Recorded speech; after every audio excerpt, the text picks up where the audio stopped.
Siapakah Auj bin Anak? Tokoh yang baru saja disebutkan merupakan tokoh yang ada di dalam kitab Taurat dan kitab-kitab tua, tetapi tidak ada di dalam kitab Al-Quran.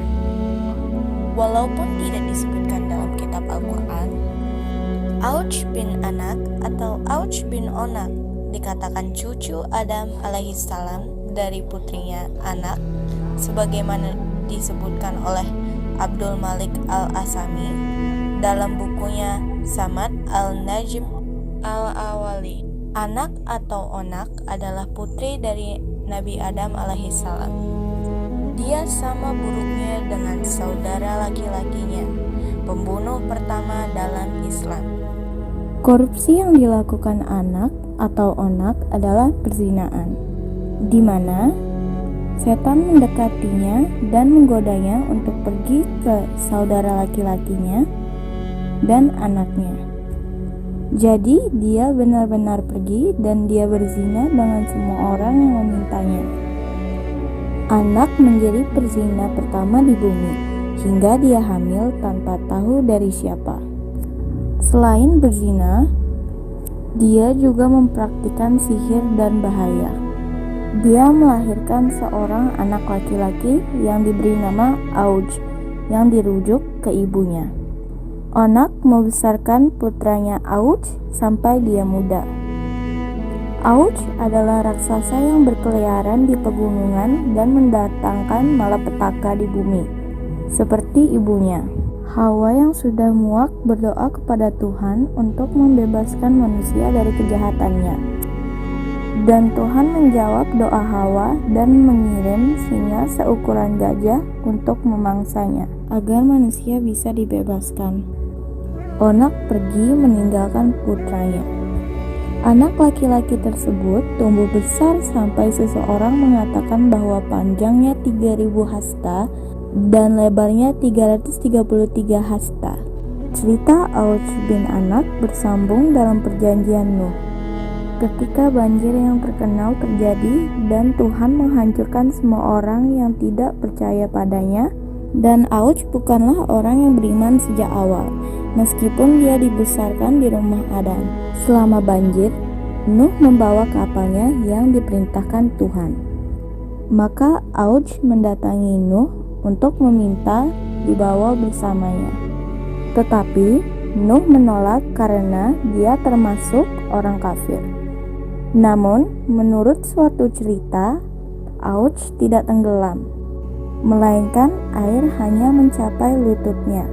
Dan dalam novel lain, air mencapai lehernya. Novel tersebut memberi indikasi seberapa besarnya Auj. Auj biasa berburu paus dari dasar laut dan memanggangnya di bawah sinar matahari untuk memakannya sekaligus. Dan dia biasa memegang awan dan memerasnya untuk minum air, seperti yang tertulis dalam novel tersebut.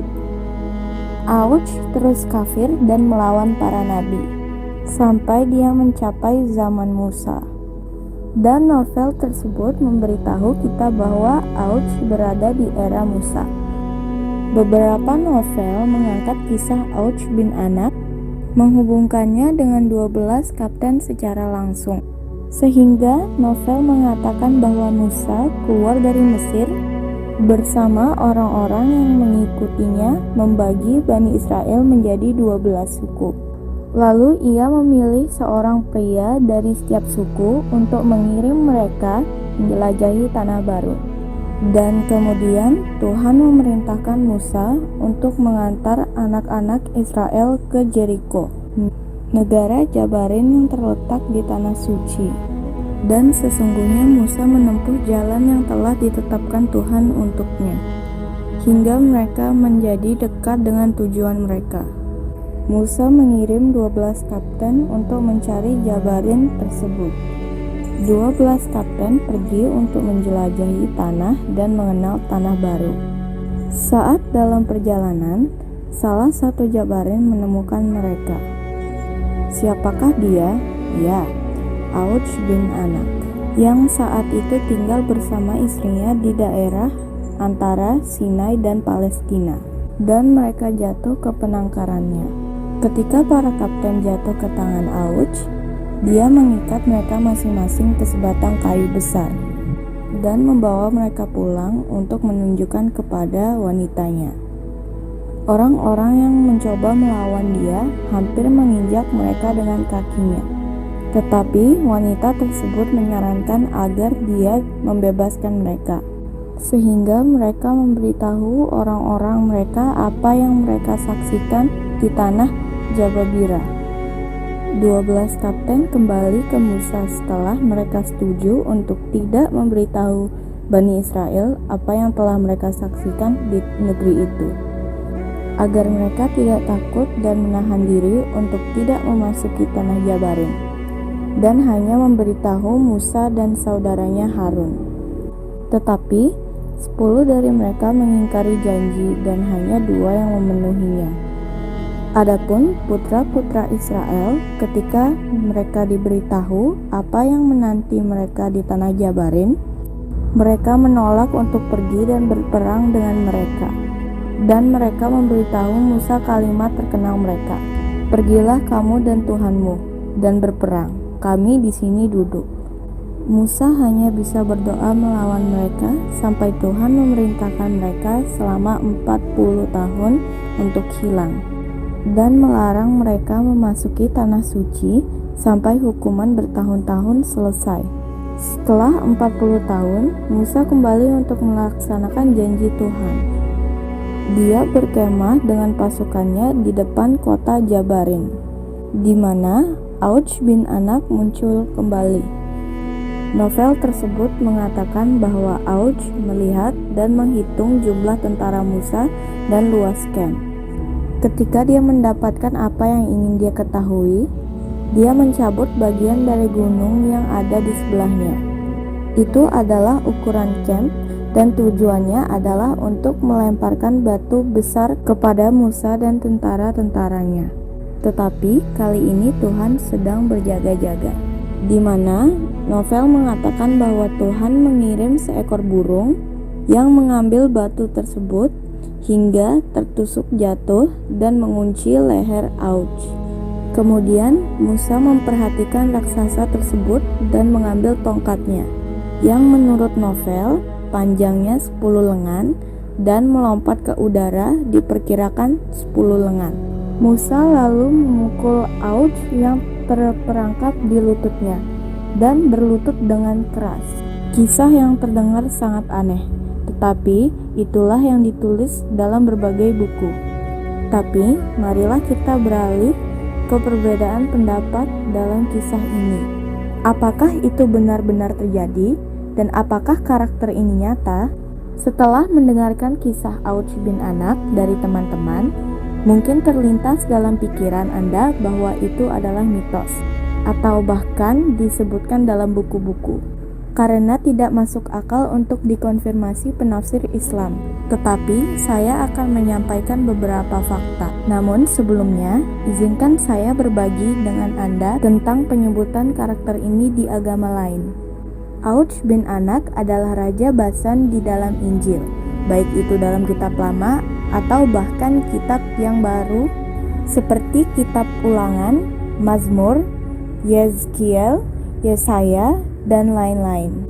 Kami menemukan bahwa dalam kitab Taurat disebutkan bahwa dia adalah Auj Raja Bacan yang dibunuh oleh Musa tanpa perincian lebih lanjut dan tidak secara eksplisit disebutkan dalam Injil.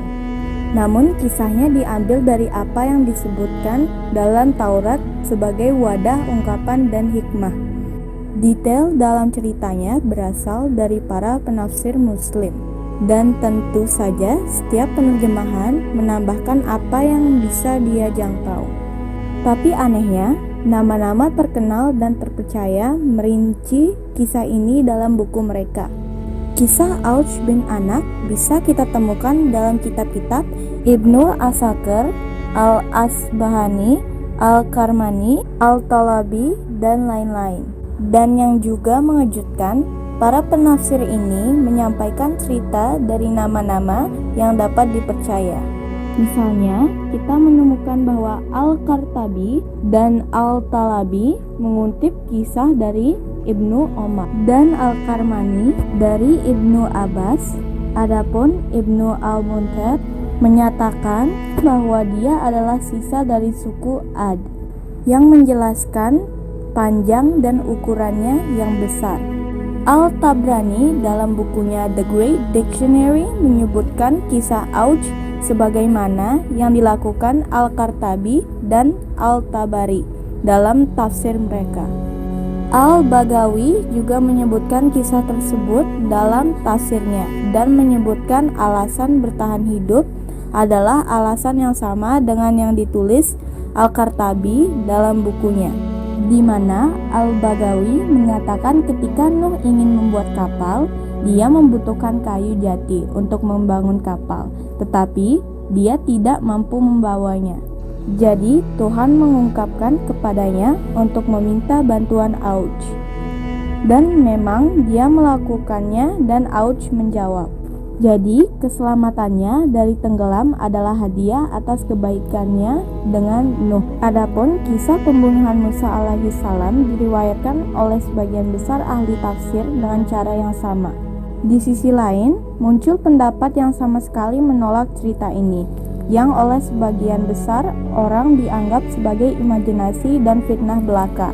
Saya menemukan Ibnu Katsir dalam bukunya Awal dan Akhir menyebutkan cerita ini dengan cara menyebutkan berita yang diterima sejak saat itu. Tapi dia mengatakan di akhir masalah ini bahwa cerita ini adalah salah satu orang Israel yang masuk ke dalam kitab tafsir, dan bahwa Auj bin Anak tidak berada di zaman Nuh dan tidak selamat dari tenggelam seperti orang kafir lainnya. Sarjana Muslim Syamsuddin Ibnu Al-Qayyim, dan bahwa Auj bin Anak tidak berada di zaman Nuh dan tidak selamat dari tenggelam seperti orang kafir lainnya. Sarjana Muslim Syamsuddin Ibnu Al-Qayyim membantahnya Al-Manar, Al-Munif di kanan dan lemah, dan bahwa Auj bin Anak tidak berada di zaman Nuh dan tidak selamat dari tenggelam seperti orang kafir lainnya. Sarjana Muslim Syamsuddin Ibnu Al-Qayyim setuju dengannya dan membantahnya dalam bukunya Al-Manar, Al-Munif in the Right and the Weak, di mana Ibnu Al-Qayyim menegaskan kebatalan novel ini berdasarkan dua referensi dasar, yaitu Al-Quran dan As-Sunnah. Pertama, Auj tidak mungkin bisa bertahan hidup sejak zaman Nuh dan selamat dari banjir hingga zaman Musa, sebagaimana dibuktikan oleh fakta bahwa Allah menyebutkan dalam Al-Quran dalam surat Asy-Syu'ara, maka kami selamatkan dia dan orang-orang yang bersamanya di dalam tabut yang penuh dengan semua makhluk. Setelah itu, kami menenggelamkan mereka yang tertinggal. Dan juga dalam surat Nuh, di mana dia berkata, dan Nuh berkata, ya Tuhanku, jangan tinggalkan dari orang-orang kafir satupun di bumi. Lantas, bagaimana bisa anak Nuh tenggelam dan Auj tetap hidup? Menurut mereka, itu adalah penyangkalan yang tegas terhadap ayat-ayat sebelumnya. Dan melanjutkan Ibnu Al-Qayyim dan mengatakan bahwa Tuhan mengilhami Nuh bahwa semua orang yang akan tetap di bumi setelah air bah adalah keturunannya, dan ini dikonfirmasi oleh ayat yang mengatakan dan menjadikan keturunannya untuk bertahan di bumi ini. Auj bukanlah salah satu dari keturunan Nuh menurut para penafsir yang menyebutkan kisahnya dalam tafsir mereka. Jadi, bagaimana dia bisa tetap di bumi setelah air bah? Mari kita lanjutkan dengan Ibnu Al-Qayyim, yang pendapatnya diadopsi oleh sebagian besar dari mereka yang menentang ide ini, dipimpin oleh Ibnu Al-Katsir dan putra Syahba, seperti yang disebutkan sebelumnya. Untuk memberitahu kami, Ibnu Al-Qayyim, sebuah hadis kenabian yang benar, yang menyatakan Tuhan menciptakan Adam dan panjangnya di langit 60 lengan, dan makhluk masih lebih pendek sampai sekarang. Jadi, Nabi kita yang paling benar dan sempurna mengatakan hal ini kepada kita. Lalu, berapa panjang auj lebih dari 3000 lengan? Dan dalam hal ini, sanggahan terhadap hadis Nabi. Tentu saja, cendekiawan Muslim kontemporer mengadopsi pendapat Ibnu Al-Qatsir dan Ibnu Al-Qayyim yang mengutip Al-Quran dan As-Sunnah untuk membawa para ulama pada kesimpulan bahwa auj jika ada kemungkinan dari sisa-sisa orang adik dan panjangnya kurang dari 60 lengan telah dibunuh oleh Musa. Namun, hal ini tidak dapat dipastikan sama sekali karena tidak ada teks yang eksplisit disebut dalam Al-Quran atau hadis. Untuk menyimpan semua yang disebutkan dalam hal ini dalam buku-buku penafsir besar dan dari hadis yang diturunkan dari satu sumber ke sumber lainnya. Dan untuk menjaga kisah Auj bin Anak, subjek kontroversi lain dari periode sejarah tersebut, dan sebuah teka-teki yang kebenarannya hanya diketahui oleh Tuhan. Jadi, inilah kisah tentang Auj bin Anak, yang kebenarannya hanya Tuhan yang tahu.